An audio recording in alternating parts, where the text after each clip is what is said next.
Hello friends, मैं Ganpati dental clinic से doctor Rohit Sharma. और आज की इस वीडियो के अंदर हम बात करेंगे कि टूथ कैविटी क्या होती है, कैसे होती है और इसका उपाय क्या है। दोस्तों, टूथ कैविटी को हम आम भाषा में दांत का कीड़ा भी कहते हैं।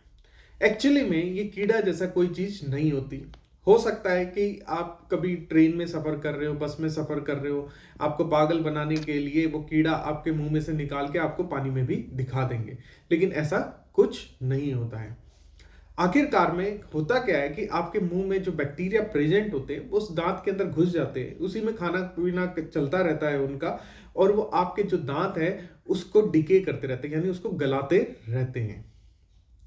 तो ये आखिरकार ये प्रोसीजर होता क्यों है? किसी किसी पेशेंट के अंदर बहुत ज़्यादा केविटी लग जाती है, और वो जब हमारे पास आते हैं वो ये कहते हैं कि हम वो कुछ भी ऐसा नहीं करते हैं, कोई नॉन वेज नहीं खाते, कोई बीड़ी सिगरेट नहीं पीते, लेकिन उसके बाद भी उनके डिके हो जाते हैं। अब मैं जो ये आपको प्रोसीजर बताने जा रहा हूँ कि टूथ कैविटी क्यों होती है, तब उससे आप समझ जाएंगे कि कहाँ पे गलती हो रही है, और उस गलती को अगर आप रिपेयर कर लेंगे, थोड़ा ठीक कर लेंगे, तो आप इस टूथ कैविटी की प्रॉब्लम से बच सकते हैं। दोस्तों, जो टूथ कैविटी होने के लिए हमारे पास 4 चीजें होना जरूरी है, यानी अगर वो 4 चीजों में से 3 चीजें होंगी तो टूथ कैविटी नहीं होगी, दांत में कीड़ा नहीं लगेगा। तो यानी आप किसी भी एक फैक्टर को अगर कम कर देते हो तो आपके दांत में कीड़े लगने से बच सकते हैं। और ये जो 4 फैक्टर हैं वो हैं: पहला, सबस्ट्रेट यानी हमारा दांत; दूसरा, बैक्टीरिया यानी जो हमारे मुंह के अंदर कीटाणु होते हैं जो आप आंखों से देख नहीं सकते वो; थर्ड, टाइम की उनको टाइम मिलना चाहिए; और चौथा, एनवायरमेंटल फैक्टर। होता क्या है कि जब आप खाना खाते हैं तो उसी वक्त हमारे मुंह में जो प्रेजेंट बैक्टीरिया होते हैं वो एक्टिवेट हो जाते हैं, और जैसे ही वो एक्टिवेट होते हैं, विद इन 5 मिनट्स वो एक्टिवेट हो जाते हैं। तो वो क्या करेंगे, उनको शुगर मिल गई। शुगर यानी हर प्रोडक्ट के अंदर होती है, कम मात्रा में, ज्यादा मात्रा में। अब रोटी के अंदर भी शुगर होती है, लेकिन अगर आप प्लेन चीनी खाती हैं, मीठा खाते हैं, तो उसमें वो शुगर कंटेंट ज्यादा होता है। तो जैसे ही शुगर मिली उन बैक्टीरिया को, वो दांत के ऊपर बैठेंगे और उस शुगर को खाएंगे।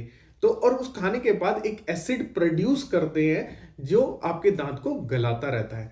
तो अब वो बैक्टीरिया को क्या है कि शुगर मिल गया, टाइम मिल गया उसको खाने का, एसिड बनाने का और दांत को गलाने का। और हमारा जो माउथ है में जो एनवायरमेंट, एनवायरमेंट का क्या मतलब है कि जैसे आपने रात को खाना खा के सो गए और अब सुबह 8 बजे आप उठ रहे हैं, तो इसका मतलब क्या है भाई, अब जो बैक्टीरिया है उसको 8-10 घंटे मिल गए कि आराम से वो खाना पीना खाएगा, एसिड बनाएगा और आपके दांत को खराब करेगा। इसीलिए रात को ब्रश करना बहुत इंपॉर्टेंट है। अगर आप रात को ही ब्रश कर लेंगे तो आपके मुंह में जो खाना फंसा हुआ है, शुगर रुकी हुई है, और जो आपका एसिडिक एनवायरनमेंट, जब हम मीठा खाते हैं ना तो एसिडिक एनवायरनमेंट हो जाता है मुंह का, जो बैक्टीरिया की ग्रोथ के अंदर काफी मददगार साबित होता है।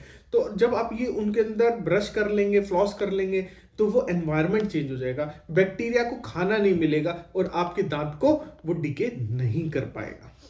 दूसरा जो टाइम फैक्टर हो सकता है वो ये हो सकता है कि आपकी जो 2 मील का जो टाइम है बीच में वो बहुत ज्यादा है। जैसे कई लोग क्या करेंगे, सुबह खाना खा जाएंगे फिर रात को खाएंगे। तो इसमें क्या है कि माउथ के बंद रहने के कारण जो उसके अंदर जो टाइम टू टाइम पानी जाना चाहिए, वॉश होने चाहिए दांत, वो नहीं हो पाता, और वहां पे कहीं पे खाना फंसा रहता है और बैक्टीरिया को बिल्कुल अनडिस्टर्ब्ड एक एनवायरनमेंट मिलता है कि वो खाना खाता रहे, एसिड बनाता रहे और आपके दांत को गलाता रहे। तो आपको छोटे छोटे मील्स या बीच में कुल्ला या इवन पानी पीना बहुत इंपॉर्टेंट है अगर आप अपनी कैविटी को स्टॉप करना चाहते हैं तो। अब और कई जनों के क्या होता है कि बहुत ज्यादा कैविटी लग जाते हैं, मतलब कि हमारे पास पेशेंट आते हैं, वो 20 साल का होगा और सारे दांतों में कैविटी होती है। तो ये पर्सन है ना, कुछ कैविटी से है ना प्रोन भी होते हैं। इसका क्या मतलब है, जैसे आपने देखा होगा कि कई आदमी को बड़ी जल्दी सर्दी खांसी जुकाम हो जाता है, लेकिन एक आदमी को नहीं होता। तो वो होता क्या है कि जो पर्सन जिसको जल्दी होता है, बस वो उसके लिए सेंसिटिव है सर्दी के लिए। तो सेम वे में कई बार किसी पर्सन के दांत सेंसिटिव हो जाते हैं कैविटी को, वो जल्दी अट्रैक्ट करते हैं कैविटी को। तो ऐसे लोगों को तो और भी ज्यादा ध्यान रखना की जरूरत है। कई बार क्या होता है, आदमी सारी फिलिंग करा लेगा हमारे पास और उसके बाद रिलक्टेंट हो जाएगा। फिलिंग सॉल्यूशन नहीं है। फिलिंग तो क्या होगा, डेंटिस्ट ने एक पर्टिकुलर स्पॉट के ऊपर आपकी फिलिंग कर दी, उस कैविटी को उस जगह से रोक दिया, लेकिन बाकी दांत तो अभी पूरा का पूरा प्रेजेंट है, बैक्टीरिया तो कहीं से भी खाना खा लेगा। कहीं पे भी किसी भी सरफेस पे लग जाएगा।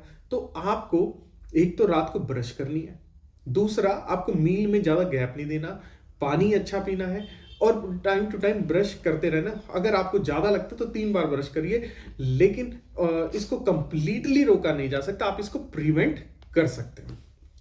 अब देखते हैं कि अगर आपके माउथ में कैविटी हो ही गई है तो अब सॉल्यूशन क्या है। फर्स्ट है कि आपको ये पता कैसे चलेगा कि आपके माउथ में कैविटी है। फर्स्ट ऑफ ऑल जो आपने ध्यान रखना है कि अगर किसी पॉइंट पे किसी दो दांत के बीच में रेगुलरली खाना फंस रहा है, आपको बार बार कभी भी आप फाइबरस चीजें खाते हैं, जैसे आप मेथी खाते हैं और वो वहां पे फंस जाती है बार बार, तो यानी वहां पे पर्टिकुलरली वहां पे कोई गैप है। ज्यादातर चांसेस होंगे कि वो गैप आपका कैविटी की वजह से हो, तो आप तुरंत डेंटिस्ट के पास जाइए और उसको स्टॉप कराइए। सेकंड तरीका जो जिसे आप पता लगा सकते हो वो है मिरर के सामने जाइए, लाइट लीजिए एक अच्छी सी, और उससे अच्छे से दांत में देखिए कि कोई ब्लैकपन तो नहीं है। अगर आपको लगता है कि दांत के सरफेस पे कोई ब्लैकपन है तो आप डेंटिस्ट से कांटेक्ट करिए, हो सकता है कि वो कैविटी हो। हर ब्लैक दिखने वाली चीज कैविटी नहीं होती, ऐसा भी होता है। तो अगर आपको ये कैविटी दिख रही है आपके माउथ में, आपको खाना फंस रहा है या आपको पता ही है कि कैविटी है, तो अब देखते हैं उसके उपाय क्या है। हमारा जो दांत है ये 3 लेयर में बना होता है। पहला इनेमल जो बड़ी स्ट्रांग होती है, सेकंड डेंटिन जो थोड़ी कम स्ट्रांग होती है, अंदर पल्प जिसको जड़े भी कहते हैं हम आम भाषा के अंदर दांत की।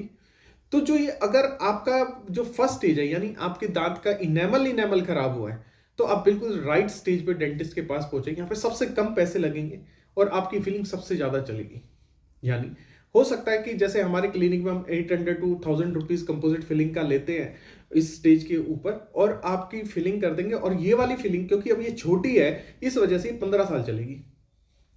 सेकंड, अगर मान लेते हैं आपसे ये स्टेज छूट जाती है, क्योंकि आपको ना ही दर्द होगा ना ही ठंडा गर्म लगेगा, कोई किसी तरीके की कोई दिक्कत नहीं होगी, जस्ट एक ब्लैक स्पॉट्स होंगे, तो वो ज्यादातर छूट जाती है और जो अब कैविटी है वो सेकंड स्टेज में आ जाती है। यहां पर कभी कभार आपको आइसक्रीम लगने लग जाएगी, कभी ज्यादा तेज मीठा लगने लग जाएगा। नेक्स्ट स्टेज में थोड़ा और चलेंगे तो ये जो लगने की जो सिलसिला है वो फ्रीक्वेंट हो जाएगा।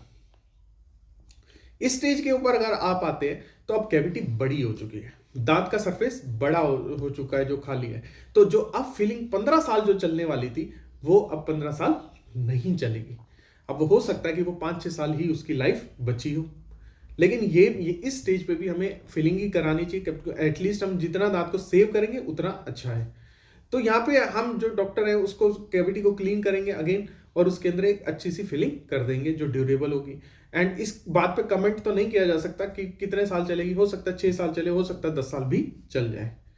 तो आपको जितनी जल्दी जाओगे उतना अच्छा है। एंड थर्ड स्टेज में अनलिकली आप अगर तब जाते हैं जब ऑलरेडी आपको ठंडा गर्म लगने लग गया है, हो सकता है आपको दर्द होने लग गया हो सकता है आपको जब पानी पीते ही बहुत तेज सिर में दर्द होने लग जाए, या आपको स्वेलिंग हो गई है, या ये ही सारी चीजें बहुत टाइम से चल रही, 1-2 साल से चल रही हैं और आप उसको बस डिले करे जा रहे हो, तो हो सकता है आपकी जो कैविटी है वो पल्प तक पहुंच चुकी है और अब फिलिंग ऑप्शन नहीं है।